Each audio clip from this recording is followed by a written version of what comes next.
વિકાસ, ગુજરાતનો વિશ્વાસ.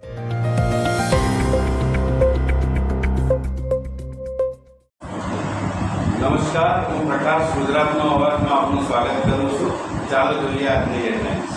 નેતા હોય કે અધિકારીઓ, બધાને ફોટા પડાવવામાં જ રસ.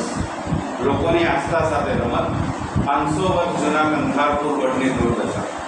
નિવૃત્ત IAS અધિકારી શ્રી કે કૈલાસનાથનની પુંડિચેરીના નવા લેફ્ટનન્ટ ગવર્નર તરીકે નિમણૂક. ગુજરાત હાઈકોર્ટમાં 55 જજોની જગ્યા ખાલી. સામે માત્ર 29 જજ જ કામ કરે છે. ભાજપ સરકારને યોગ્ય જજ પણ નથી મળતા. ગુજરાત સરકારનું જાહેર દેવું વધીને 4.67 લાખ કરોડે પહોંચ્યું, એટલે કે દર જન્મતા બાળક 70,000નું દેવું લઈને જન્મે. ગુજરાતમાં ભ્રષ્ટાચારનું મોડલ ધમધમી રહ્યું છે.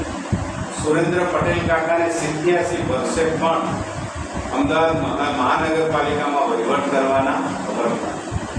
ગાંધીનગર જિલ્લામાં 207 ધાર્મિક સ્થાનો તોડવા બાબતે હિન્દુ સંગઠનો દ્વારા આંદોલનનું એલાન. રાજ્યમાં વરસાદી માહોલના પગલે તલાટીઓને ગામ નહીં છોડવા તંત્રની અપીલ. ડબલ એન્જિન સરકારના ગુજરાતમાં દર ચોથા બાળક કે કુપોષિતની સમસ્યા. બાળકોના ગ્રોથ એન્જિનમાં થોડાક જ વરસાદમાં સ્માર્ટ સિટીનું ધોવાણ.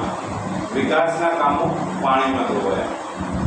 ભારતનો પ્રથમ બ્રોન્ઝ મેડલ મહિલા શૂટર મનુ ભાકરે જીત્યો પેરિસ ઓલિમ્પિકમાં. પ્રધાનમંત્રીએ ટેલિફોનિક શુભેચ્છા પાઠવી.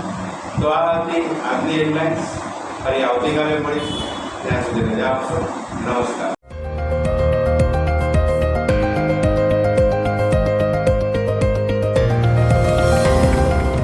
ગુજરાતનો સાથ, ગુજરાતનો વિકાસ, ગુજરાતનો વિશ્વાસ.